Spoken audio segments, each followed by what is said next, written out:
त्याच्यामध्ये काय लिहिलंय हे कळेल.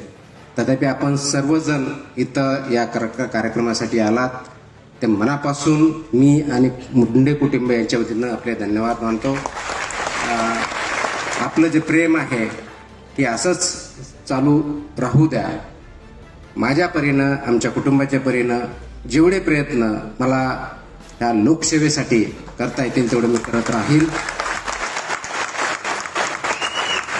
माझं फक्त 2 वाक्य आहेत की स्पर्धा परीक्षेमध्ये यश किंवा अपयश हे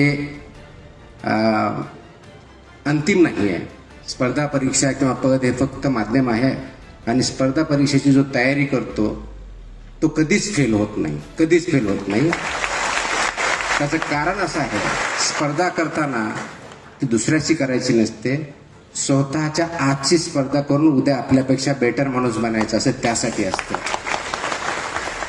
त्याच्यामुळे आपण त्याच्यातून शिकून एक चांगला माणूस, एक चांगला समाजातला घटक आणि स्वतः कुटुंबाप्रती आणि समाजाप्रती असलेली भावना व्यक्त करण्यासाठी आपण बेटर जर झालं तर समाज उच्च लेवलला जायला जास्त वेळ लागणार नाही.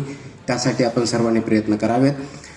स्पर्धा परीक्षेच्या पाठीमागं, कारण इथं बरेच यंगस्टर आहेत, मी अनेक वेळेस बोललेलो आहे, बऱ्याच वेळेस आपलं आपण भाषणं ऐकतो, इन्स्पिरेशन ऐकतो, असं म्हणत असतो की स्पर्धा परीक्षा द्याव्या, त्याच्यातून यश भेटावं. निश्चित चांगली गोष्ट. स्पर्धा परीक्षा हे चांगलं माध्यम आहे. पब्लिक सर्व्हिस किंवा सिव्हिल सर्व्हिस हे चांगलं माध्यम आहे, परंतु ते एकमेव किंवा द बेस्ट असं काहीही नाही आहे.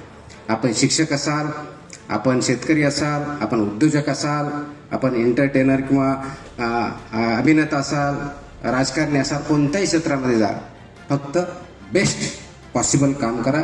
आणि ज्यावेळेस मी बेस्ट पॉसिबल म्हणतो त्यावेळेस सर्वात महत्त्वाचा माझ्या दृष्टिकोनातून जर कोणता भाग असेल तर तो नैतिक या दृष्टिकोनातून उत्तम राहील. कारण नैतिकता आपल्या वागण्यात, आचरणात नसेल तर आपण आतून खोकला असतो, तो आतून खोकला होऊ नका. आणि म्हणूनच समाजाला पुढे जर न्यायचं असेल तर प्रत्येकाने हा जो आतला खोकला आहे तो थांबवला पाहिजे. आणि जे जे समाजामध्ये चांगलं घडतंय त्यासाठी एकत्र येऊन आपण पुढे जाऊया एवढी अपेक्षा करतो. नमस्कार.